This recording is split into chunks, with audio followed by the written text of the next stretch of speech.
nosso macrodesafio, ele não é um macrodesafio novo, ele está desde 2015, mas, na verdade, foi com a proximidade da vigência do novo CPC que ele demandou uns estudos maiores a esse respeito.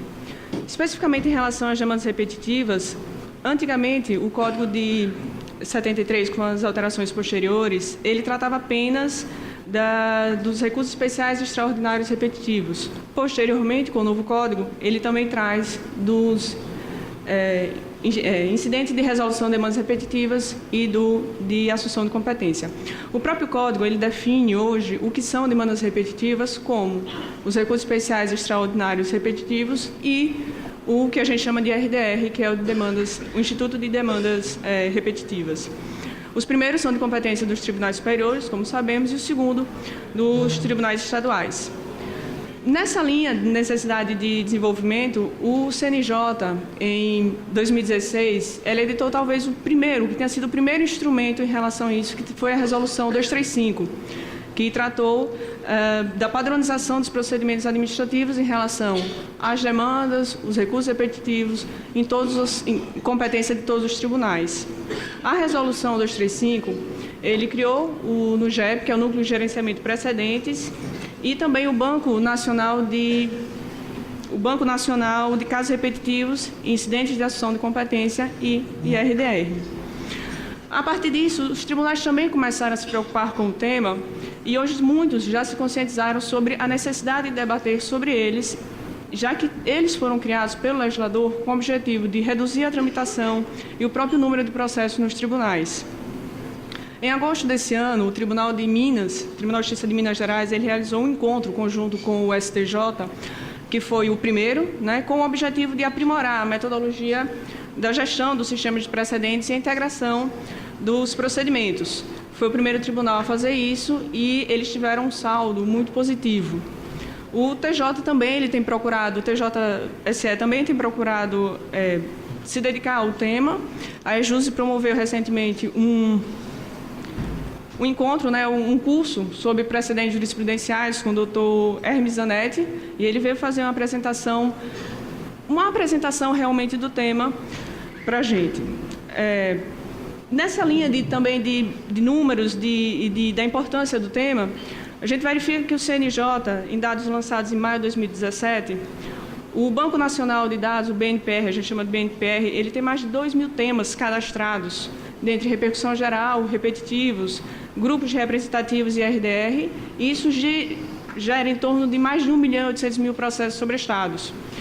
Especificamente em relação ao RDR, a gente tem mais de 21.000 feitos sobrestados. Pelos números acima, a gente vê da necessidade realmente de dedicar um pouco sobre o tema, porque eles vieram para ajudar o judiciário a solucionar algumas questões que são necessárias. Em relação ao Sergipe, com a Resolução 235, foi criado o NUGEP, que hoje conta com 5 servidores, todos efetivos, das diversas áreas, não só consultoria, como modernização, gabinete de desembargador, e nós somos geridos por 3 desembargadores, cada um pertencente a uma das câmaras do tribunal. A mesma resolução que obrigou a criação do NURE, ele também determinou que os tribunais abastecessem o BNPR com seus dados, que são os relatórios de processos sobrestados, bem como os cadastros de paradigmas. O Tribunal de Sergipe, desde julho deste ano, ele já faz isso automaticamente nos moldes da Resolução 235. O prazo inicial era outubro, esse prazo foi estendido por mais 6 meses, mas o Tribunal de Sergipe já vem atendendo a essa determinação da resolução. Também em relação a números, hoje nós temos na presidência mais de 2.500 processos sobrestados, sempre relacionados a recursos especiais ou extraordinários afetados por decisões dos tribunais superiores. Mas a gente fala somente de números da presidência porque hoje nosso sistema, apesar dele conter possibilidade desse sobrestamento no primeiro grau, a gente precisa de uma melhor alimentação, porque não temos dados precisos sobre os processos sobrestados em todo o tribunal. Especificamente em relação aos institutos de competência do tribunal, Hoje nós visualizamos 13 IRDRs que foram propostos, sendo que são 7 em andamento e somente um foi julgado. Da mesma forma, em relação aos incidentes de assunção de competência, foram 5 propostos, 2 em andamento e 1 julgados. Só que hoje a gente não consegue dizer quantos processos foram afetados por esses julgamentos, porque nosso sistema ele não contém essas peculiaridades. A gente precisa desenvolver algo que realmente possa retratar e possa nos dar números precisos sobre isso. Para solucionar a questão, foi idealizado um sistema onde ele vai conseguir ajudar no gerenciamento desses dados e vai conseguir... a gente vai ter uma melhor informação para difundir também os processos que foram sobrestados, os temas afetados, se é uma afetação nacional, se só se refere aos recursos. E então o tribunal tem trabalhado nisso, no sistema, que vai ajudar sobremaneira a gente e também vai dar a gente vai conseguir realmente ter a visão do que são esses institutos e do que eles vão representar para a gente. Sobre o sistema, Daniel vai trazer mais os dados técnicos e que vai dar dos benefícios que eles vão trazer para a gente, que o sistema vai trazer para a gente. Daniel? Obrigada. Bem, como Sara bem falou, o tribunal está... Todo o país, na verdade, está passando por uma fase de adaptação desse novo instituto, que todos esperam, na verdade, que seja uma mudança completa no paradigma da formação de casos vinculantes e na forma como os tribunais irão gerir seus processos que tratam das mesmas causas. Isso é uma evolução que já vem de longo tempo, né? Das súmulas vinculantes, a possibilidade de sobrestamento da admissibilidade de recursos especiais extraordinários em 2006 e coroado agora com o novo código. Mas a verdade é que, embora os números que Sara tem apresentados pareçam gigantescos, eles são uma gota no oceano dentro da possibilidade real dos institutos que o novo CPC nos trouxe. E, embora eu vou apresentar para vocês aqui, na verdade, uma proposta, na verdade não proposta que já está em desenvolvimento, mas o sistema que auxiliará os magistrados e os desembargadores a gerir esses processos, eu não vou entrar em partes muito técnicas do sistema, para que a gente não dê um cochilo aqui no momento. Apresentar sistema é sempre muito tedioso. Eu vou tentar mostrar para vocês de forma prática como isso vai funcionar, né? Provavelmente ainda esse ano, a depender das entregas, no mais tardar início do ano que vem, sem dúvida alguma. Então, a resolução 235, que Sara tocou no assunto, ela gerencia, ela define, né, os tipos de casos vinculantes, ela estrutura esses casos vinculantes, cria no GEP, não é? E cria requisitos para os tribunais, para que os tribunais possam dividir informações com o CNJ, consumir informações, né, e enviar essas informações, para que não haja mais ilhas de conhecimento no país com relação a essas causas. Então, o que os senhores estão vendo aí são os casos vinculantes, como a 235 trata. Os que estão em azul, repercussão geral, recursos repetitivos e grupos de representativos, já estavam previstos no Código Antigo, nesse Código Novo com um trâmite diferenciado, mas já estavam previstos, né, desde 2006. O que está com esse símbolo verde, na verdade, são os casos que os tribunais de justiça podem alimentar, são os casos que nos interessam, são os IRDS e os IACs. Os outros casos são casos dos tribunais superiores.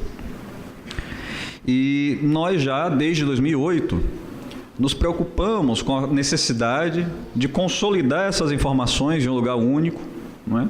Mas, naquela época, o que foi pensado no NURER, antigo NURER, hoje no GEP, era o controle dos processos da análise de admissibilidade de recursos especiais extraordinários, que posteriormente acabou evoluindo para a necessidade de suspensão de andamento dos feitos mesmo que não julgados. Até uma antecipação do que o Código previu. Então, nós tínhamos, antigamente ainda temos, está em funcionamento, não precisam se apegar aos detalhes dessa tela, ela é meramente ilustrativa, né? De acordo com a Lei 11.418, que alterou o CPC, 73, nós temos uma ferramenta hoje, que a depender da causa do recurso especial e recurso extraordinário, permite que o NURE, antigo NURE, alimentasse as informações de quais processos no Tribunal de Justiça estão suspensos ou sobrestados em razão de um recurso especial extraordinário. Hoje, nós temos uma nova realidade, que é a realidade de lidar com o BNPR, que pode ser um grande aliado para todo o país no entendimento do que está sendo discutido e tratado na forma de casos vinculantes. Tá? Evito tratar como repetitivo, porque o IAC é o pato feio da história. O IAC, o incidente de ação de competência, ele não exige repetitividade de processo, né? Ele pode ser instaurado, inclusive, de ofício, e não exige repetitividade de processo. Então, o BNPR, qual é a função do BNPR? O que é que o CNJ quer fazer com o BNPR? Esse Banco Nacional, né? Ele quer que nós, tribunais de justiça, alimentemos as informações, né? Que os tribunais superiores também alimentem as informações. Então, quando houver uma repercussão geral no STF, quando houver um recurso repetitivo no STJ, uma controvérsia no STJ ou no STF, ou tem um IRDR recebido lá em cima, o Banco Nacional automaticamente informará todos os tribunais dessa existência, não é? E as pessoas poderão já, de cara, analisar os processos que chegam nas suas unidades e já suspender seu andamento. Tá bem?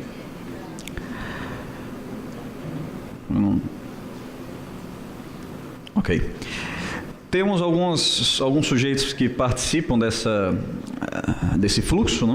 O CNJ, obviamente, o TJ através do NUGEP e as unidades jurisdicionais, né? Ao NUGEP vai caber o quê? Né? Criar os nossos casos internos, os 13 IRDRs que nós temos em andamento serão alimentados e controlados pelo NUGEP. Nós temos que remeter essas informações ao CNJ, essa remessa é feita automaticamente, tá? Não há necessidade nenhuma de alimentação manual. E consumir os casos externos cadastrados pelo CNJ. Além disso, da publicidade, né?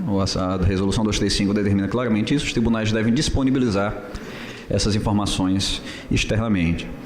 As unidades jurisdicionais, né, cabe suspender os processos e reativá-los quando for o caso. Nós, aqui no Tribunal de Justiça, tomamos a opção de, previamente, criar os mecanismos de controle.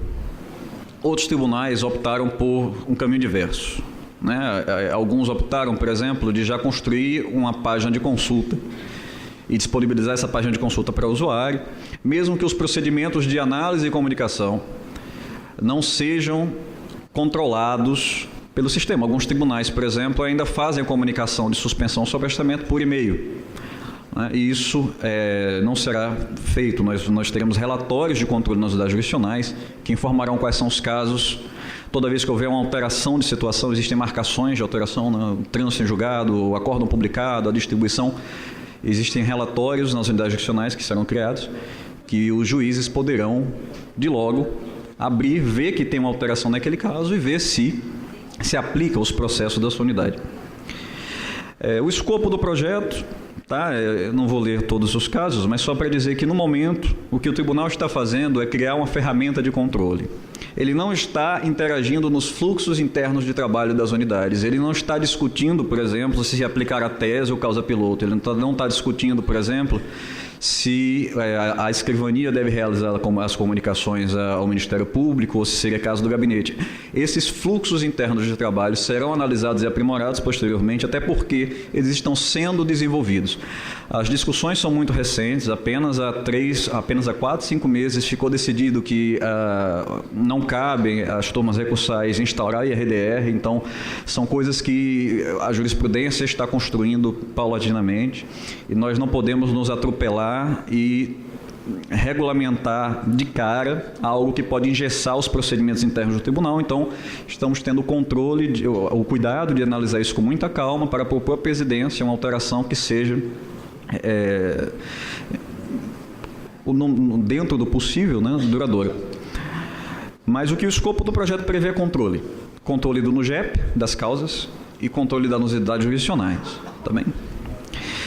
O NUGEP, que nossa querida Sara é a chefe hoje, né, eu faço parte com muito orgulho, cabe cadastrar e atualizar informações dos precedentes vinculantes internos, ou seja, aqueles que forem do Tribunal de Justiça, e aí é que é a alteração da ferramenta que tem hoje, porque a ferramenta que nós temos hoje de controle dos recursos repetitivos e repercussão geral, ela exige que nós cadastremos esse recurso. Então, nós consultamos o site do STF, consultamos o site do STJ e replicamos a informação internamente. Então, é um retrabalho, né? Se já há informação em algum lugar, por que é que nós estamos replicando essa informação?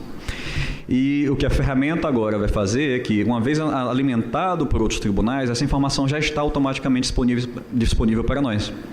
Só que as nossas informações, as nossas causas, precisam ainda ser alimentadas, não é, pelo Tribunal de Justiça. Então, os 13 IRDRs, embora já distribuídos, precisam ter um controle paralelo de tramitação, para que sua suspensibilidade fique controlada. O IAC, mesma coisa. Então, também deve-se assegurar a coerência das informações precedentes externos. Hoje já está muito melhor, mas há 2 meses o BNPR ainda tinha alguns problemas de alimentação. Por exemplo, causas do STF, repercussões gerais, não estavam alimentadas no BNPR. Então imagine que o Supremo publicou um acordo de uma repercussão geral, e ao invés do magistrado aqui no Tribunal de Justiça de Sergipe imediatamente ter conhecimento disso e poder já, de logo, aplicar aquilo aos seus casos suspensos, temos que aguardar que essa informação seja alimentada pelo STF. A ferramenta que nós estamos propondo permite que o NUGEP passe por cima dessa informação, alimente a informação correta e, posteriormente, quando o STF atualizar, essa informação é trazida e sobrescreve a que nós fizemos. Bom, isso aqui é a ferramenta, também é meramente ilustrativa, a ferramenta que o NUGEP passará a ter, e também ela serve na consulta, de todos os dados que a 235 exige que se cadastre para o NUGEP, ou para os IRDRs, IACs, etc. São 96 campos de alimentação que o CNJ exige. A gente nunca teve um sistema único com tantas parametrizações individuais que se correlacionam entre si, exigem regras de validação. É realmente uma resolução bem complexa e difícil de implementar. E o pulo do gato, né, nessa questão é que hoje as unidades jurisdicionais só conseguem suspender o processo por uma causa. Você diz, não, eu posso lançar suspensão várias vezes no processo. Sim, pode. Pode-se lançar uma suspensão várias vezes, várias suspensões nos processos. Só que o sistema não lhe dá esse controle. O juiz vai fazer uma sentença e ele não tem como analisar quais foram as causas suspensivas anteriores. Você tem que sair lendo toda a íntegra do processo para entender qual foi a cadeia de suspensão. E aí nós podemos ter uma repercussão, um recurso repetitivo que também possuirá um item de repercussão geral. São 2 causas suspensivas distintas e, de repente, o processo ainda está suspenso por alguma outra causa, né? Morte ou perda de capacidade, por exemplo. Enfim. Então, o que nós estamos querendo com essa ferramenta é que os magistrados e desembargadores consigam controlar individualmente cada causa suspensiva do processo. Então, imaginemos que um processo, uma vez distribuído, houve uma perda de capacidade, o juiz manda sanar, o processo está suspenso. Enquanto ele está suspenso, o outro advogado chega e diz, olha, essa causa que está se tratando aqui é uma causa afeta uma repercussão geral no STF. Você vai lá e cria uma nova causa suspensiva. Enquanto isso, o Tribunal de Justiça distribuiu e aceitou um IRDR que também afetará essa causa. Então, ele também estará suspenso pelo IRDR do Tribunal de Justiça. Vejam só que hoje nós não conseguiríamos controlar isso de forma eficiente, tá? E o tribunal hoje tem essa possibilidade, mas apenas na presidência, no controle do sobrestamento da admissibilidade. Então, nós estamos unificando esses 2 procedimentos, né, e trazendo essa funcionalidade para todos, tanto a presidência na admissibilidade dos recursos especiais extraordinários, quanto as unidades jurisdicionais poderão utilizar o controle de múltiplo sobrestamento. E como isso funcionará? Pois bem, nos dados do processo, aqui já mostrando de forma mais prática, nos dados do processo nós teremos um novo campo, suspenso ou sobrestado, que informará quantas causas ele possui de suspensão. E se em alguma dessas causas ele é paradigma. Então imaginemos que um processo é paradigma do IRDR e ele está suspenso por causa disso. Na consulta processual, imediatamente o magistrado vai conseguir identificar isso, tá certo? Além disso, no momento de realizar a suspensão, uma suspensão qualquer, se já houver a suspensão realizada, o sistema informará que, atenção, o processo já está suspenso por outras causas e possibilita que o magistrado clique para identificar quais são essas causas e poderá ler individualmente e poderá excluir essas causas. E uma vez excluídas, essas causas ficam no histórico e esse histórico pode ser consultado a qualquer momento. Então, o magistrado quer ver todos os motivos de suspensão que esse processo já teve ao longo da vida. Basta que ele acesse essa ferramenta, entre no histórico e dali ele leia, né, e acesse essa informação. Além disso, estamos modificando novamente a jurisprudência para utilizar a ferramenta que o STJ já utiliza, que no caso de uma pesquisa jurisprudencial, onde o caso exibido seja um precedente, aparecerá em vermelho para ficar claro a quem fizer pesquisa que ele tem uma importância muito maior do que uma jurisprudência não vinculante. E, por último, a consulta de casos externos, isso aqui ficará disponível tanto internamente quanto externamente para qualquer cidadão. Isso será a mesma ferramenta que os gabinetes utilizarão, onde eu posso fazer uma pesquisa por qualquer um desses campos. Por exemplo, eu tenho um tema, eu sei que existe o tema 937, mas eu não sei se o tema 937 é o do STF ou do STJ. Basta que eu digite o número do tema, ele vai me dar todos os resultados que possuam o tema 937. Ou eu posso querer todos aqueles que tratem, por exemplo, do artigo 48, inciso 3º da Constituição Federal, e coloco isso como referência legislativa, ele vai me trazer todos os casos que tratam disso. Ou por data de distribuição, ou por pesquisa textual simples, eu quero aqueles que tratam de contribuição previdenciária, o sistema trará toda essa informação. E uma vez trazida a informação, ela será exibida na forma de tabela, onde os usuários, ao consultar, também terão todas as informações que as unidades jurisdicionais possuem. Data de distribuição, quantos processos estão suspensos por causa desse RDR, quantos processos estão suspensos por causa desse IAC, qual a data de julgamento, qual a data do acordo. Então, todas essas informações, a mesma coisa que as unidades veem, que os gabinetes veem, o cidadão também poderá acessar. Isso é uma transparência extremamente importante na pesquisa, porque os advogados, no caso, serão aqueles que levarão a informação às unidades. Por quê? Porque a identificação de cada caso, primeiro por ser uma análise subjetiva, é muito difícil criar uma inteligência que consiga identificar individualmente cada caso desse. E o nosso medo é que mesmo que criemos essa inteligência, ela passe a ser utilizada com uma confiabilidade que não lhe cabe. Então, que as pessoas passem a entender que aquelas sugestões, na verdade, são os casos, e quando não são. Então, estamos tendo muito cuidado. Eric está trazendo para nós uma realidade que será analisada em breve, que é a do Tribunal de Justiça de Minas Gerais, que possui um setor de indexação e análise disso, né? Mas estamos tendo muito cuidado na identificação desses casos individuais, que, por enquanto, precisam passar por uma análise subjetiva do magistrado, e entendemos que a pesquisa externa é a ferramenta para que os advogados possam auxiliar os magistrados a identificar essas causas. Bem, é isso. Agradeço a todos.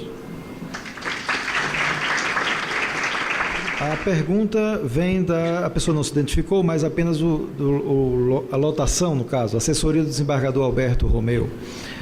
A pergunta é: hoje nosso sistema do segundo grau tem comunicação com o primeiro? É uma pergunta. Melhor explicando, acolhendo-se um IRDR nas câmaras reunidas em processo tramitante no primeiro grau, a competência jurisdicional é transferida para o tribunal?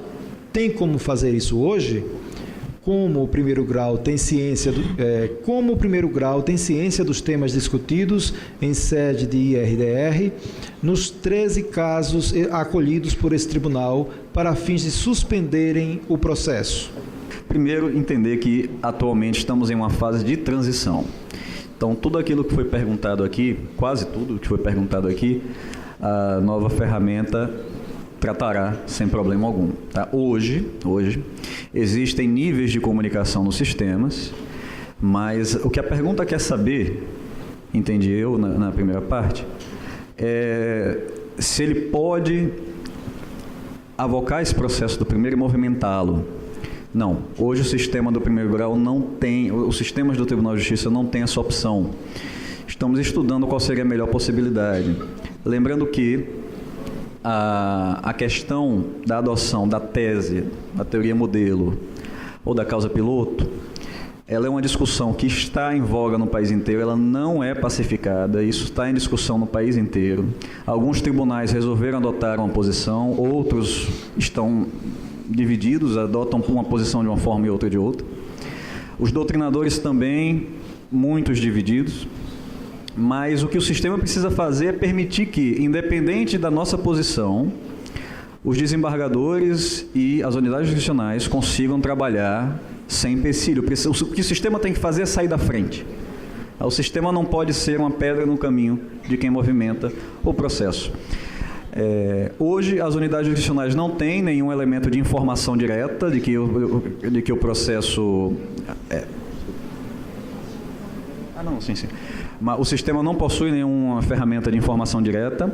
A informação é feita por ofício, é enviado às unidades jurisdicionais por ofício, mas com o novo sistema isso será feito em relatório. Haverá um relatório que indicará que as causas que o tribunal recebeu para que as unidades jurisdicionais passem a analisar seus processos, tá certo? A forma como nós iremos lidar com a avocação de competência, ela está sendo discutida. A presidência já nos determinou a elaboração de um estudo para ser apresentado, que levante todas as questões pertinentes, e isso será feito na maior brevidade possível. Temos mais uma pergunta. Como é o procedimento em relação à assunção de competência, na qual não há previsão processual para a suspensão de processo? Pois é, não há previsão processual. Existe o dispositivo no Código que permite que se adote o IRDR, as disposições do IRDR, naquelas em que o IAC não trate. Então, também há uma discussão sobre a possibilidade de suspensão. Havendo a determinação, ela será tratada como uma suspensão ordinária qualquer. O sistema novo, ele trata dessa possibilidade também, ele não impede que se suspenda nenhum processo, mas hoje, novamente, como dizemos, o sistema não tem essa previsão. Tudo deve ser feito como se fosse uma determinação de suspensão ordinária, uma comunicação feita à unidade jurisdicional, seja por ofício, maló digital ou e-mail até, como alguns tribunais têm feito. E, feito isso, a unidade irá realizar a suspensão de acordo com a determinação da relatoria. Agradecemos, portanto, a participação da consultora-geral Sara Lucila Franca Ramos e também do chefe da divisão de segundo grau da Diretoria de Modernização Judiciária, Daniel Villanova Batalha. Muito obrigado.